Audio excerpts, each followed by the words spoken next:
নমস্কাৰ বন্ধুসকল আপোনালোকক মোৰ এছএন স্পোকেন চেনেলটোলৈ স্বাগতম জনালো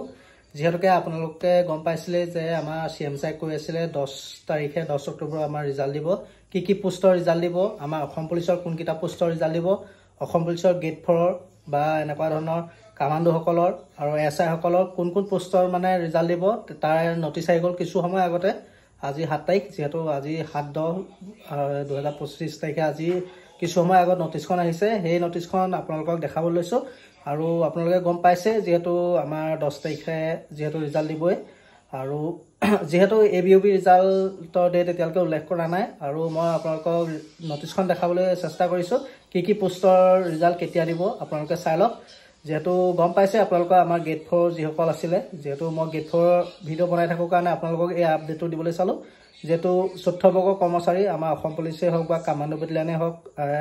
civil defence and home guard যেহেতু আমাৰ এএছএফ যেটো আছিল আমাৰ তাৰ হেতু হেকিটা পোষ্টৰ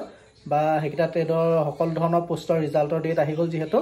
আৰু আপোনালোকে চাই লওক মই নটিচখন আপোনালোকক দেখাই দিছো আৰু এখনে নটিচখন আপোনালোকে দেখিছে যেহেতু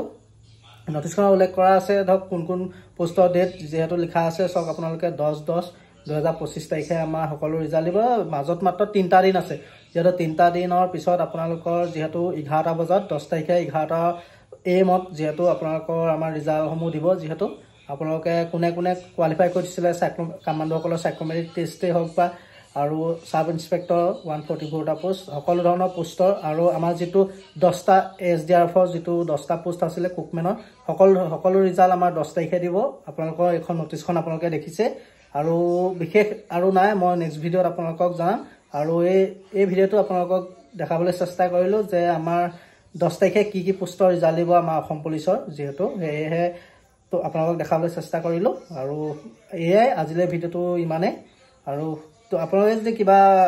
হৰিবল থাকে বা কিবা প্ৰশ্ন থাকে মোক কমেন্ট কৰি থব মই নেক্সট ভিডিওত তোমালোকক দি দিম আৰু আজিলৈ মোৰ ভিডিওটো ইমানে ধন্যবাদ